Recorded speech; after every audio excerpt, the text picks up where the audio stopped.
So I was really excited uh, because I finally got a camera, like an actual camera, and I left the battery as well as the battery charger at home in New York, and now I'm in the United Kingdom without a working camera. So I'm still using the iMovie computer camera.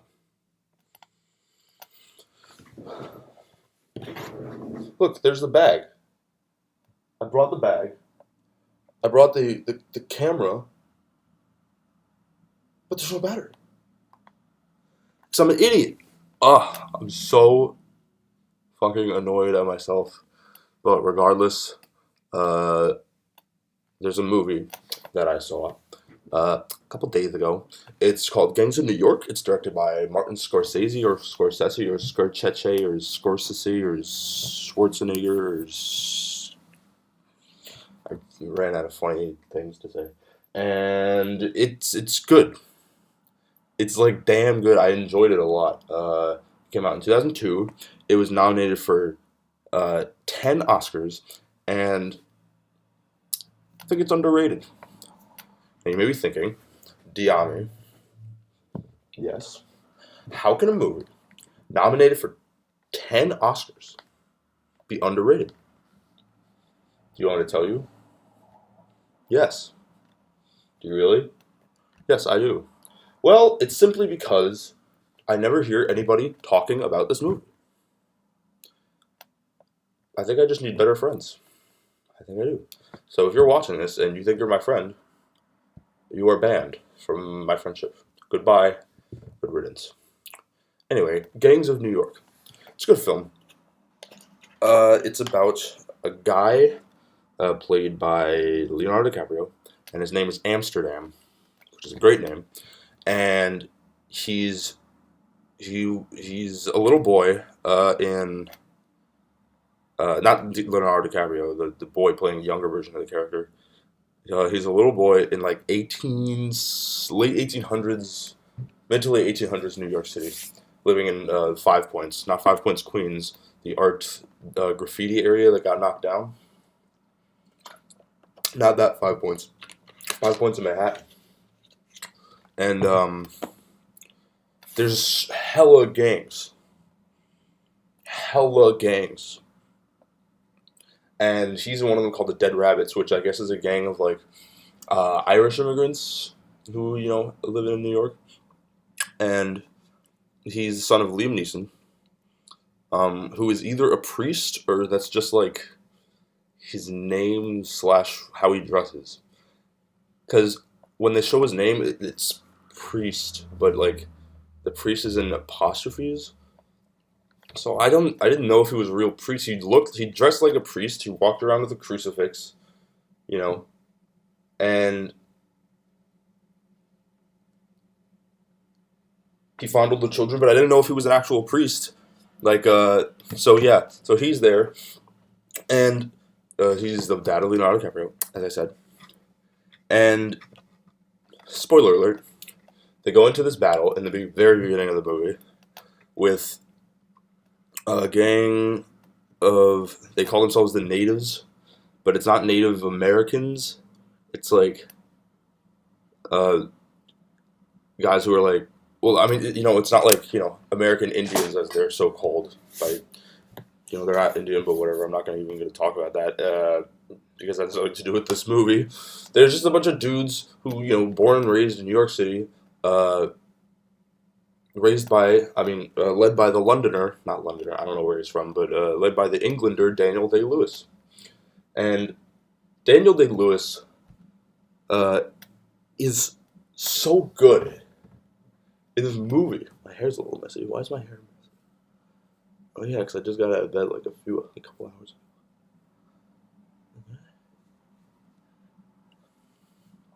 I don't really like this hood. I mean, it's okay. It's a little like too pointy for me. It's like purple Klansman.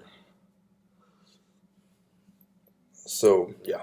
What the fuck was I talking about?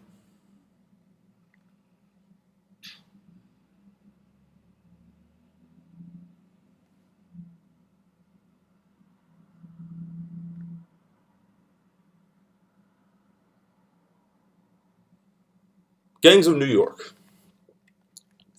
I figured I got it. I got it! So yeah, Daniel Day-Lewis steals this entire movie. And, yeah. He's great.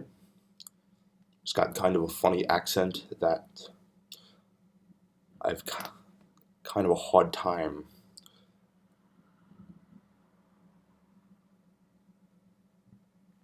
impersonating. That's not how he talks at all. It was a terrible impersonation. I was just trying to think of the word impersonating. So this is an epic film that follows Leonardo DiCaprio like along his journey, throughout his friendship that he develops with this Daniel Day-Lewis guy who kills his dad, Liam Neeson. He kills Leonardo DiCaprio's dad, and yeah, DiCaprio stays with Day-Lewis, whose character's name is the Butcher. He comes back and the Butcher doesn't know who he is. He doesn't know that he's the son of the guy he killed. And DiCaprio kind of gets taken under his wing, and he becomes like his right hand man, and he risks his life for him at one point, and it was pretty wild because I was like, okay, like it's building some like cool tension because we know at some point the Butcher's probably gonna find out who this guy is, and that's gonna create some drama because he'll be like, "You were my friend," and he'll be like, "Yeah, but now I'm gonna kill you." But in my opinion, at the point where that actually happens, it's way too early. Like, I think that was the most important aspect of the story for me anyway, and it goes away after the last like 4/5 of the movie, and then we have like the last fifth of the movie, which is like, it's a long movie, so the last fifth is like 30 minutes if my math is even just correct at all. And then it becomes the Butcher finds out who he is after giving this long dramatic like monologue about how the last like honorable guy he ever killed was like 15 years ago, and then DiCaprio thinks like, oh shit, it's my dad. And Daniel Day-Lewis is so good in this movie. He's so good. His accent's kind of weird because he's a Brit playing a like New Yorker, and like he's good. It's mostly really good, but like 5% of the time it's kind of like. But that's kind of with all the accents in this movie. People complain that some of the accents from like DiCaprio and like his friend who he has to mercy kill in this movie later on. That was crazy. He and his friend have these like they're sort of Irish accents, but they're mostly like American, and it's kind of like a mix, and you can't ever really figure out what exactly the accent is, and it's very Irish slash American. That was so bad. I'm so terrible. I'm so sorry. I tried. But I don't think it's a problem because they are Irish. Like, they were raised by Irish people, but from what we can tell, they were born and raised in the United States. So, doesn't it make sense for them to have kind of a mix of those two accents? Yeah, that's not really a problem for me. But then again, I'm the guy who, like, forgives Dick Van Dyke's horrible accent in Mary Poppins, but that's another thing. Mary Poppins is great. You should. I know some people who haven't seen Mary Poppins, and I don't even know what you're doing right now. Go watch Mary Poppins, bro. Especially now that the sequel is coming out. But those are whole other videos. Gangs of New York. What was I saying? I'm so bad at keeping a train of thought flowing. This video's been going on for like 9.5 minutes at this point. And it is called rambling on, so it's kind of what I do. But anyway.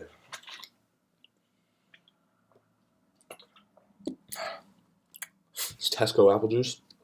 I'm not in any way sponsored by Tesco, but Tesco, if you want to hook it up.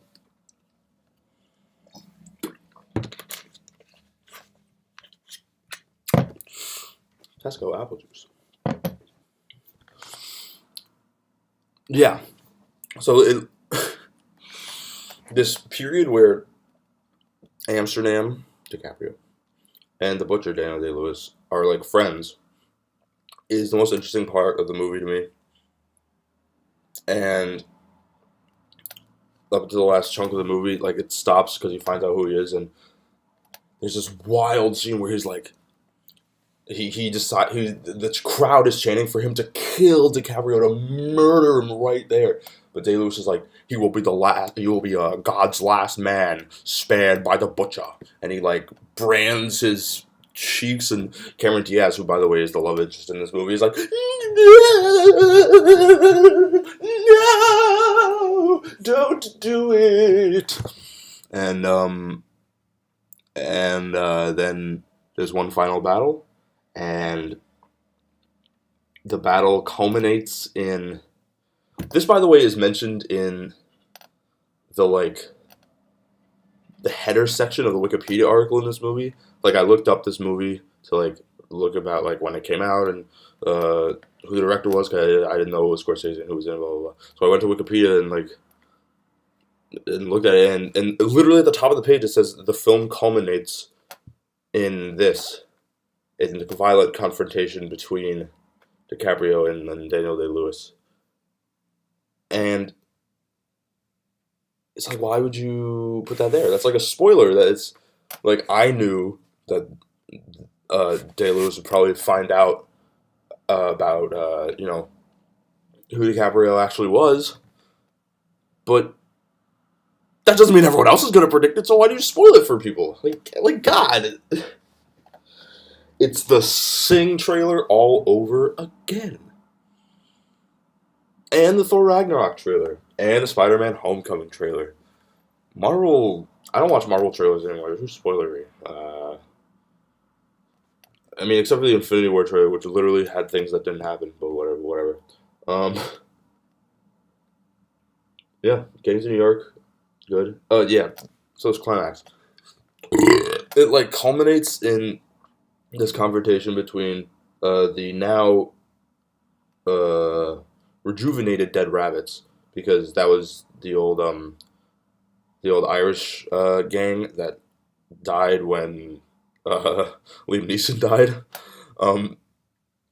So DiCaprio brought it back, and then friggin' Daniel Day-Lewis and his like gang of natives show up, and they're all ready to fight him, but he's like, "We'll be back when you're ready for us," and then they all walk away. I'm like,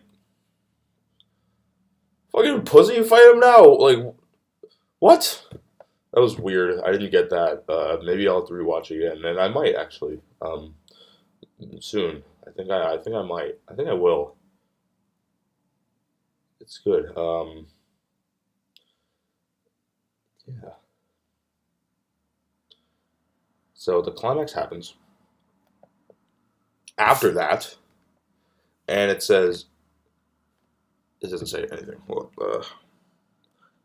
wow. Sorry, I kind of spaced out for a second. Literally 1 second. You didn't like one. So yeah, it's like this real event that happens. The New York City draft riots. Hold on, let me look it up right now. I'm looking it up. I'm searching Wikipedia while I'm on. Ooh, loud ass motorcycle. Searching Wikipedia while I am on iMovie. This fucking iMovie camera that I had to use instead of an actual camera. I could have also used an iPhone camera, but I don't.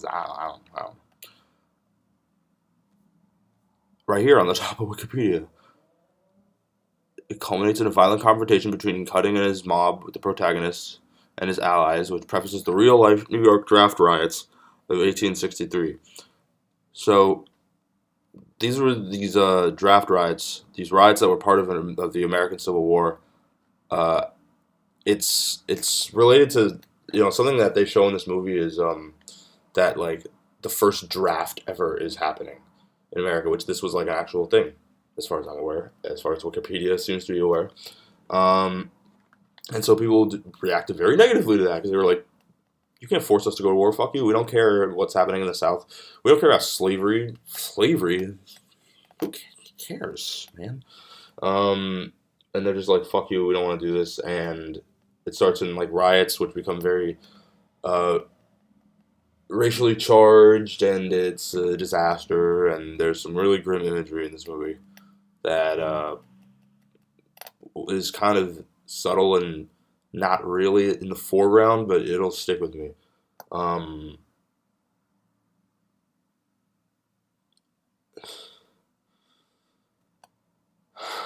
um, so, yeah, that was a real thing. Eventually, I think like a military shows up and starts like attacking the city with um, like cannons and stuff from ships, and I'm looking it up to see if that actually happened. Uh, no, I typed in cannon on the Wikipedia page and it didn't happen. So maybe that didn't actually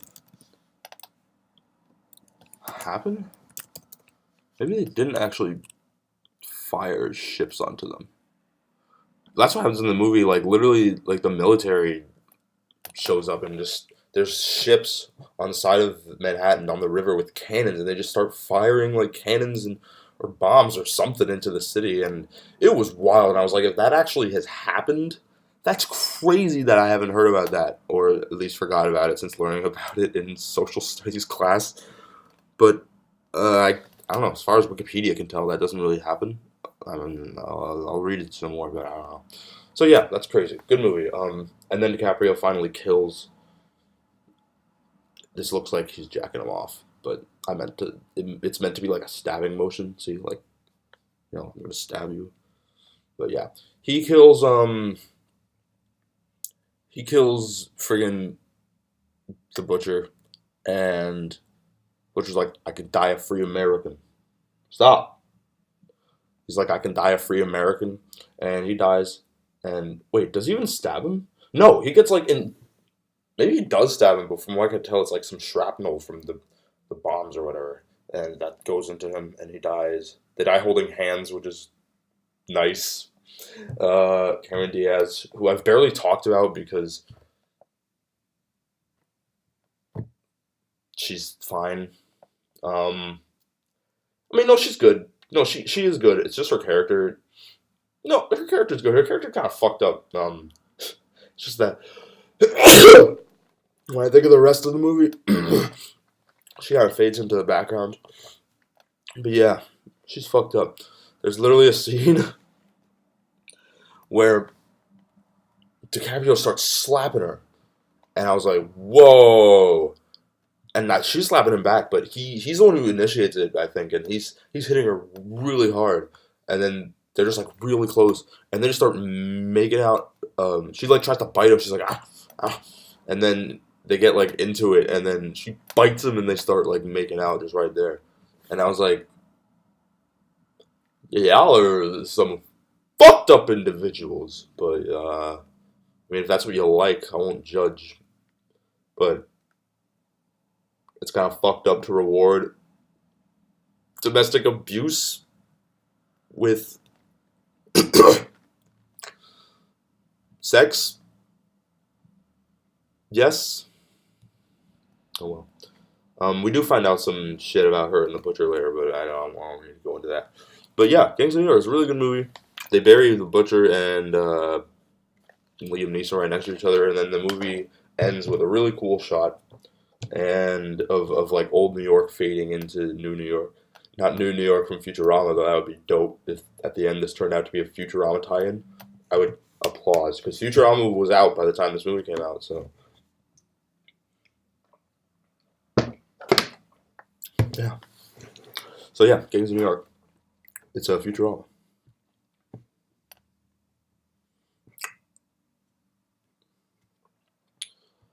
Alright. If you sat through this very long video, I applaud you. Good job. But it's over now. Bye.